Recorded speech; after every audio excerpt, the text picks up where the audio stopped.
Hi అండి. నా బర్త్‌డేకి పార్టీ ఇద్దామని చెప్పి మా రూమ్‌మేట్స్ అందరిని గుంటూరు గోంగూరకైతే తీసుకెళ్ళిపోయానండి. ఇదొచ్చేసి రీసెంట్‌గా అయితే ఓపెన్ చేశారండి సిప్‌కోట్ సిరిసిరిలో. ఇంక లోపలికి వెళ్ళిపోయి మేమైతే ఒక వెజ్ సూప్‌తో అయితే స్టార్ట్ చేసామండి. అదైతే యావరేజ్‌గా ఉందనమాట. ఇంకా నెక్స్ట్ వచ్చేసి ఒక గోబీ మంచూరియన్ అయితే తిన్నామండి. అదైతే పర్వాలేదు బానే ఉంది. ఆ తర్వాత వచ్చేసి ఒక ఆర్ఆర్ చికెన్ అయితే చెప్పామండి. ఇది స్పైసీగా ఉంటదనుకున్నాం కానీ ఇదైతే స్వీట్‌గా అయితే ఉందనమాట. నెక్స్ట్ వచ్చి గ్రిల్ చికెన్ అయితే ఆర్డర్ చేసామండి. ఇదైతే అల్టిమేట్ అనమాట. చాలా అంటే చాలా బాగుంది. చాలా బాగా కుక్ అయితే అయిందనమాట. మీరు ఖచ్చితంగా ఇక్కడికెళ్తే ఇదైతే ఖచ్చితంగా అయితే ట్రై చేయండి.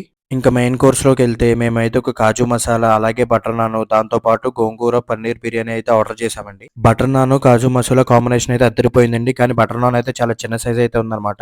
గోంగూర ఎక్కువ తినేవాళ్ళైతే ఈ గోంగూర పన్నీర్ బిర్యానీ అయితే ఆర్డర్ చేసుకుంటే చాలా బాగుంది. ఇంకా లాస్ట్‌లో మటన్ కూడా ట్రై చేద్దామని చెప్పి ఒక పల్నాడు మటన్ బిర్యానీ అయితే ఆర్డర్ చేశానండి. ఇదైతే వర్త్ అనమాట. 400 తీసుకున్నాడు కానీ 3 పెద్ద పెద్ద బోన్‌లెస్ పీస్‌లు అయితే ఏసాడండి మటన్. చాలా బాగా ఉడికింది. చాలా సాఫ్ట్‌గా అయితే ఉంది. ఇంకా ఈ అంబియన్స్ చూసుకుంటే చాలా బాగుందండి. అలాగే అందరూ లోపల కూడా చాలా మంది తెలుగోళ్ళు అయితే ఉంటారు మనకి సర్వ్ చేయడానికి. మనకైతే ఏ ఇబ్బంది ఉండదండి. మీరు కూడా సిరిసిరి వైపు వస్తే ఇక్కడైతే ట్రై చేయండి. మళ్ళీ మనం నెక్స్ట్ వీడియోలో అయితే కలుద్దామండి. మరి ఉంటానే మీ ఫ్రెండ్స్ అందరికీ షేర్ చేసేయండి.